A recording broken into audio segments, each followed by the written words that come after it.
Hi friends, అందరికీ నమస్తే. ములక్కాయ కూర పులుసు ఏ విధంగా మంచి హనీ కలర్లో మంచి రుచిగా ఏ విధంగా చేస్తే వస్తుందనేది నేను మంచి టిప్స్తో చెప్తాను. వీడియో స్కిప్ చేయకుండా లాస్ట్ వరకు చూడండి. ఈ విధంగా స్టవ్ ఆన్ చేసి ప్యాన్ తీసుకుని 2 గరిటెల ఆయిల్ వేసుకోండి. 1/2 kg ముక్కలు 2 ములక్కాయలు తీసుకున్నాను. ఈ ఆయిల్లో చిటికెడంతా మెంతు పౌడర్, 1/2 స్పూను పసుపు, కొంచెం కరివేపాకు వేసుకోండి.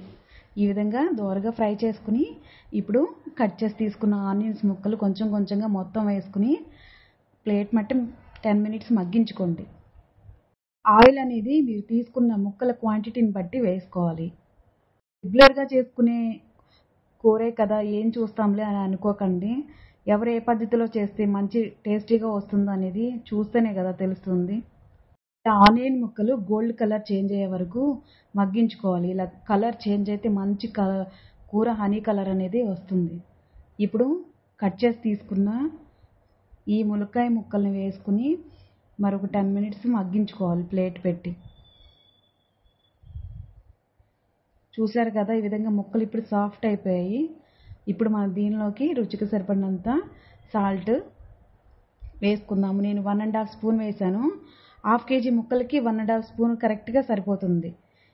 ఎంత వంట చేయడం రాని వాళ్ళు కూడా నా ఈ వీడియో చూసి కర్రీ ప్రిపేర్ చేసుకోవచ్చు. 2 స్పూన్స్ కారం వేసుకోండి. 1/2 kg క్వాంటిటీకి కరెక్ట్గా సరిపోతుంది. ఒకసారి ఈ ఉప్పు కారం కూడా ముక్కలకి మంచిగా పట్టే విధంగా ఒకసారి కలుపుకొని మరో 5 మినిట్స్ మగ్గించుకోవాలి. ఇప్పుడు మగ్గించుకున్న తర్వాత ఒక 2 చుక్కలు వాటర్ పోసుకుని మగ్గించుకోవాలి. ఎందుకు ఈ వాటర్ అంటే ఆ ఉల్లిపాయ ముక్కల్లో ఏమన్నా కొంచెం పలుకు ఉడకనివి ఏమన్నా ఉంటే కనుక కొంచెం మగ్గిపోతాయి అన్నమాట. మగ్గి చక్క సాఫ్ట్గా అయిపోతాయి.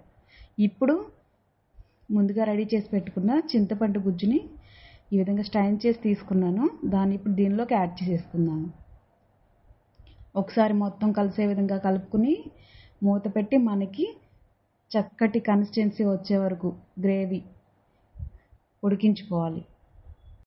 పులుపు కూరలు తింటే అందరికీ సరిపడవు కదా, అలాంటి ప్రాబ్లమ్స్ ఏమీ రాకుండా దీనిలోకి చిటికెడంతా చిన్న బెల్లం ముక్క యాడ్ చేసి ఈ విధంగా మూత పెట్టి ఉడికించుకోవాలి. చూసారు కదా, ఇప్పుడు కూర మనకి తగిన విధంగా రెడీ అయింది. చూసారా ఎంత మంచి కలర్ వచ్చిందో కూర. ఇలా చిక్కటి గ్రేవీతో చాలా బాగుంటుంది కూర అయితే. మంచి అద్భుతంగా ఉంటుంది రుచి. ఒకసారి ట్రై చేస్తే మళ్ళీ ట్రై చేస్తారు, అంత బాగుంటుంది.